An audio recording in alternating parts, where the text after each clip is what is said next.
this briefing. My name is UUgorji. I'm the supervisor of the Joint Terrorism Task Force, JTTF. Well, first let me express the condolences of members of the JTTF to the nation in general and to the families, friends, and colleagues of those of our citizens who were either killed or wounded in the attacks this morning in the Washington, D.C. rail system. Our prayers are with all those affected by this dastardly act. The purpose of this briefing is to inform the stakeholders at the various levels of government about the events surrounding the attack, the actions taken so far, and the potential response options that are still available to us. Here's what we know. At 8:30 a.m. local time, a suicide bomber blew himself up at the Union Station of the subway system in a train heading towards Shady Grove. 12 people died in that attack and 42 people were injured. 20 minutes later, at 8:50 a.m. to be exact, another suicide bomber struck at the Fort Norton metro station in a train traveling towards Glenmont. 34 people died in that attack and 67 people were injured. And at 9:45 a.m. this morning, two gunmen ambushed passengers at the corner of F and 13th Street as they were complying with evacuation orders at the Metro Center station. 21 people died at that attack and 38 were injured. In all three attacks, a total of 67 people were killed and 147 people were injured. Both the dead and the injured have been evacuated from the sites of the attack. If the number of casualties changes, we will update you at the next briefing.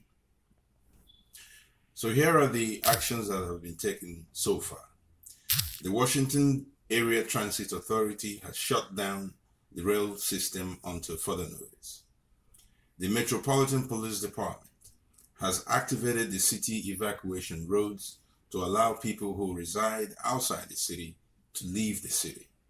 The Federal Aviation Authority has closed the two airports in the area, which is Dulles and the Reagan airports, to avert any potential attacks on air transportation in the area. Further, the FBI bomb experts have ascertained that the bomb components included acetone, acid nitric, and hydrogen peroxide. These chemicals, as you know, are used to make the highly explosive substance known as TATP tart. Now about the attackers. The two gunmen appear to have escaped and have not yet been identified. The two suicide bombers have been identified as David Shaw, age 28, and Michael Lebrowski, age 24. Please refer to the press release we issued earlier for more information about the attackers. No group has claimed responsibility. The JTTF is working to identify all the people and/or all the groups involved or responsible for this attack. Now, these are the potential responses options that are still available to us and that we're working on. First, since we have not yet identified the political motive for these attacks, and since none of the known terrorist groups has yet claimed responsibility for the attacks, we are stopping short right now of referring to this as terrorism. Two, both the dead and the injured are being identified as we speak. Relatives will be informed as soon as that process is completed, after which a list of the dead will be released to the press and to the public. 3. The injured are getting treatments at local hospitals as we speak. 4. A central command system or a central command center will be established at the FBI headquarters with the FBI director as the head of the command center.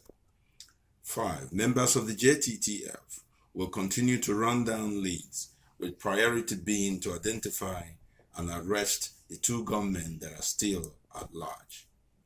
We are also working to identify any other cells that may be connected to these attacks.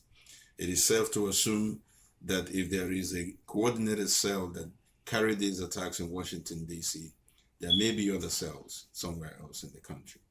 See you at the next briefing. Thank you.